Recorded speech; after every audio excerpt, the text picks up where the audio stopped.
Hi everyone! Samahan nyo kami ng anak ko ngayon sa video na to. Pupunta tayo ng Cebu City! Gabi kami nung umalis sa Manila niyan. Kasi may work pa yung anak ko. Bali galing pa siya from work. Diretso ng airport. Kaya yan, kasama namin yung family ng boyfriend ng anak ko. In-invite nila kami kasi birthday nung sister niya. So, naisipan nilang isama kami. So, ayan, nasa airport na kami ng Cebu niyan, sa Mactan Airport. Then, palabas kami niyan, kasi doon sa labas, naghihintay na yung van na sasakyan namin, papunta sa Bantayan Island.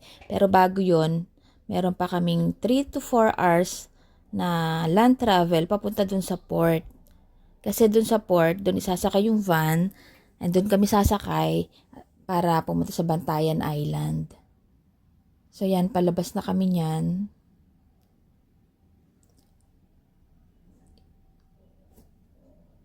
Then, ayan, naglalakad sa Bantayan. So, ayan yung van. Yung mag-aatid sa amin dun sa port. Nasasakyan namin ng ferry. Bali, dumating nga kami ng airport yung mga around 12 to 12:30 na. 12:30 na. Then, ayan yung port. Yan, dumating kami dyan, mga 4 a.m. Pero nag-intay pa kami kasi hindi naman basta umaalis yung ferry. Bali, pinupuno pa yata. Tsaka may time na sinusunod. So, ayan yung van, sinakay na dyan sa ferry. Tapos, dyan kami pumwesto sa bandang taas. Pwede naman yun. Kasi yung mga cars nasa baba. Then, sa taas, pwedeng umupo yung mga passengers. So, ayan, nag-viewing muna kami dyan. Magsa 7 a.m. na yan. Nung umalis yung ferry papunta ng Bantayan Island. So, ayan. Then, eto, palabas na yung nito, yung van, inilalabas na dun sa Roro or ferry na sinakyan namin.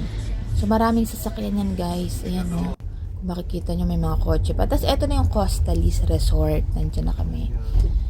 Yan yung resort na pag-i-stay namin for 2 days. Almost 2 days. Yan. Diyan kami mag-stay. Yan. Ang ganda ng resort na yan, guys. Kasi puting-puti talaga yung sands. Then, yan. Diyan kami. Yan. Nakapag-usap muna yung mother ng BF ng anak ko. Tapos ayan, merong diyang a bar sa gilid. Yan, may mga alak-alak dyan. Pwede kang dyan, minom-inom. Yan, ito yung resort. Ay, diba ang ganda, guys? Tapos yan yung bahay na pag-i-stayan namin. Yan yung nirentahan nila.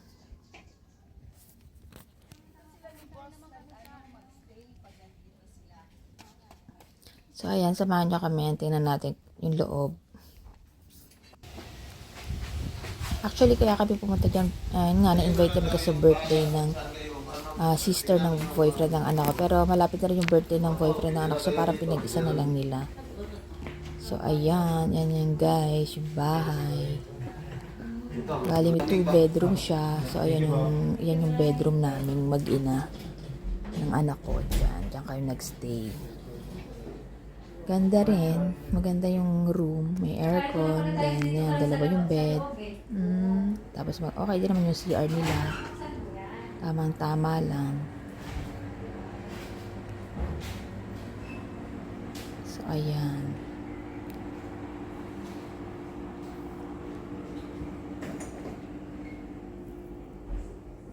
Tapos yun, inayos lang muna namin yung mga gamit namin.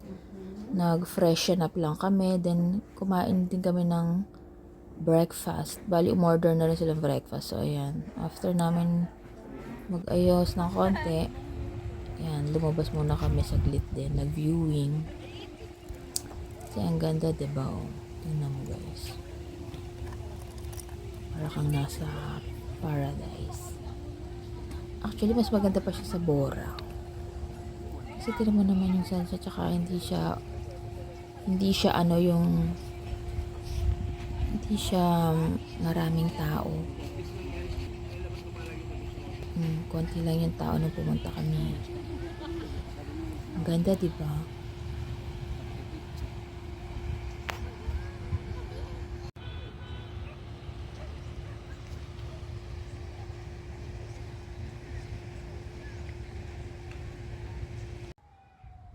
Yan, then yan, nasa labas kami niyan. Yun yung kakarating lang namin.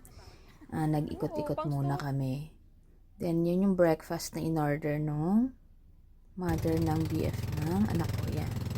Then, yan, ano kami yan, boat ride kami yan, motorboat, papunta ng Virgin Island. After breakfast, yan, gora na kami dyan sa Virgin Island. Mga, ano din siya, more than 30 minutes ride, I think. Then, alam mo, takot nga kasi ako dyan kasi, ewan ko ba, sa alon-alon. Takot ako pag sumasakay sa ganyan. Wala naman akong choice kasi maiiwan ako sa resort. So, napilitan na lang akong sumama. Buti hindi sobrang lakas ng alon. Pero kahit ganun, ano pa rin siya, yung mafe-feel mo talaga yung taas-baba. Tapos, yan na yung Virgin Island. Yan. Ang ganda, 'di ba? Sabi, Virgin Island kasi ano daw, yung mga kung anong nandyan actually, nire-remain nila na ganyan, stay na ganyan, bawal mag bonfire, tapos bawal galawin yung mga stones o anumang klaseng rocks na nandyan. Kaya tawag nila Virgin Island. So yan yung mga yung mga sasakyan pabalik ulit, yung mga motorboat na sasakyan pagka paalis na ulit dyan. So siguro ano lang kami dyan, 2 hours, more than 2 hours. Ikot-ikot lang, tas picture, then nilibot lang namin yung island. Tapos umalis na rin kami. Sabi nila dyan din daw sinod yung Camp Sawi na movie. May part daw dyan na dyan din sinod. So yan, lakad kami nyan, walking. Yan, ang ganda talaga ng island, guys. Sobrang linaw ng tubig, as in. Sayang hindi ako napag-swimming dyan kasi wala akong dalang pang basa. Saka sa Mama, may tissue ka ba dyan? Oo. Medyo mainit yata nun. Pero umambon-ambon din. Kasi wala akong dalang pang pang swimming. May dala pa akong baga. Hindi rin ako napag. Ito naman guys, tingnan mo naman kung gaano kalinaw yung tubig na yan. Mark, careful ha, matilas. Yan, yung anak ko, yan. Sila. Cellphone picture. Tapos yan, yan yung mga rocks sa gilid ng dagat. Ayan, sa tabi. Sobrang ganda talaga dyan, guys. Nakakatakot yung pagpunta kasi nga motorboat yung sinasakyan. Pero kumbaga pag nakita nyo yung resort, yung Virgin Islands na yan, baga worth it lahat ng ang takot. Ayan, maganda as in. So yan, papunta kami niyan. Meron kasi lang parang pathway na parang palakad na ganyan, maraming mga puno-puno, yan, mga ganyan na marami siyang puno. Then ang dulo niyan is dagat pa rin syempre. Yan. Yan, ganda yata sa part na yan nag-shoot yung Camp Sawi. Tapos ayan yung dulo niya. May swings pa dyan.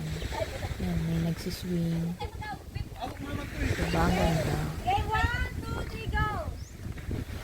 Ayan, yung anak ko.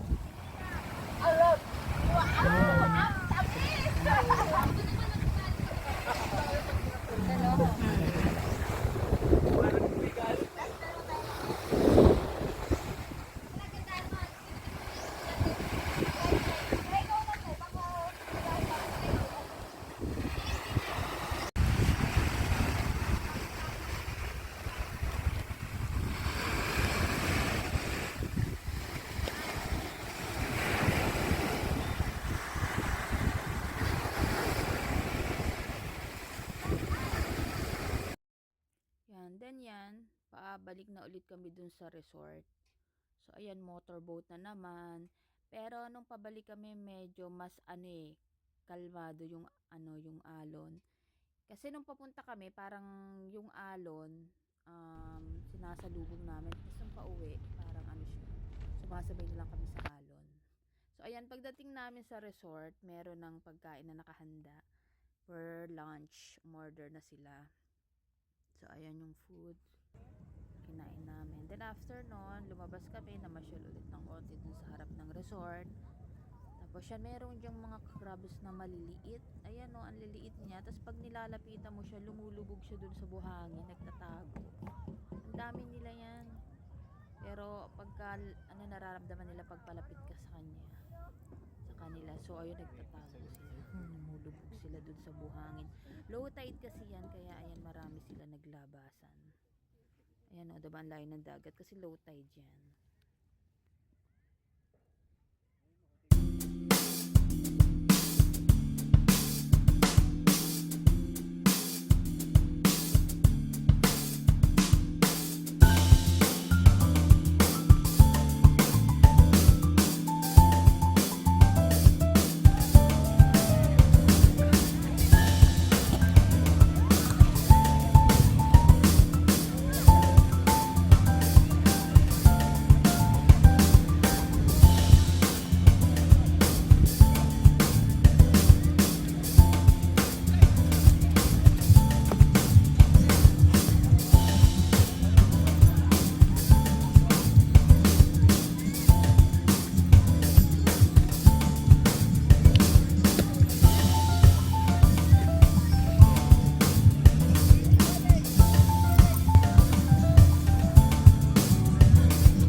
Ito, paalis na kami ng resort niyan.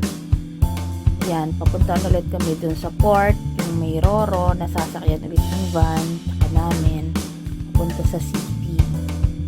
Yan, pinapasok na ulit yung mga sasakyan. Yan yung Roro, yan yung port. So, ayan, naghihintay kami para kami naman yung papasok dun sa Roro.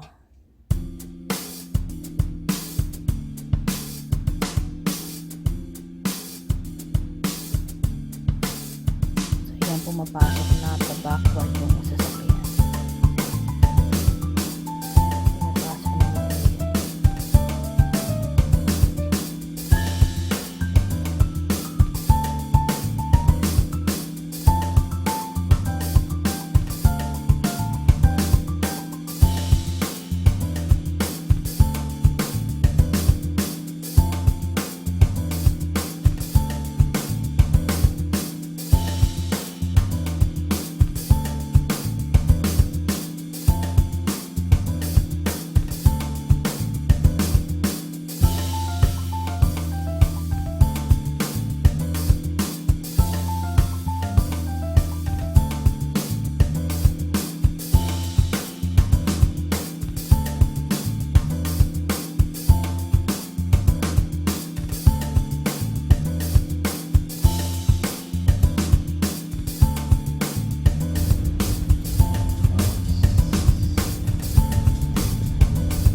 So, yan.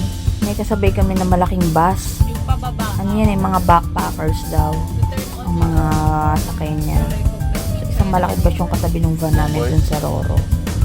Yung mga passengers niyan, tumaas na dun sa lugar, dun sa badataas. Para dun silang maghintay. Ito, nakaano na kami niya na nakalabas na ng port. Then, ayan, land travel again. Ayan, kung unang pinuntahan namin yung Sirao. Sirao ba yan? So, maganda yung lugar. Picture-picture kami dyan. Apakainit nga lang kasi katanghalian. Yan, ang daming mga Koreans dyan, guys. Feeling ko nasa K-drama ako. Kulang na lang subtitle. Basta yun, maganda yung lugar. Tapos, maraming mga pwede kong mag-post, picture. Tapos, ito yung tops na lugar naman. Yan yung pasyalan din doon. Yan yung pangalawang pinuntahan namin. Kaya siguro tops kasi kitang-kita mo yung view sa baba. Saka sa top. Kaya siguro ganun. So, ayan. Maganda siya. Kaso, yung nga mainit. Tapos ito, ayan, after niya nag-lunch na kami dun sa House of Lechon. Late lunch na yun. Then, eto naman sa Magellan Cross. Punta kami dyan after namin mag-lunch. Ayan, punta kami dyan. Pahapon na rin yan eh. Then, last stop namin, pumunta kami doon sa bilihan ng pasalubong pagkatapos namin. Dyan. Tapos yan, papunta na kami ng airport niyan. Pero, ilang hours din yung biyahe pa. Guys, ang ganda talaga sa Cebu. Tingnan mo, para ka nasa ibang bansa. Grabe. Ang ganda nung bridge nila. Tingnan mo, nag-iiba-iba pa yung kulay. Para kang wala sa Pilipinas, eh, diba? Ang ganda, oh. Bongga. Ang ganda. Nakalimutan ko na yung tawag dyan, eh. Search nyo na lang. Pero, ayan, sa Cebu yan. Punta na kami ng Mactan Airport niyan. Parang expressway yata din yan eh. Yung bridge na yan. Dito sa Manila. Maraming pera mga tao. Diba? Ang ganda talaga niya. Kasi di ba nagbarko tayo? Ang ganda sa mata. Then ito pala, bago pala kami pumuntang airport, dumaan pa kami ng 10,000 roses nung paggabi na yan. Kasi yung flight namin noon is 9:30 ng gabi. Ayan, pwede pa daw naman isingit yan. So, dumaan muna kami dyan. Nagpicture lang din ng konti. Then, ito, sa airplane na. Ayan, nasa airplane na kami, pauwi na kami.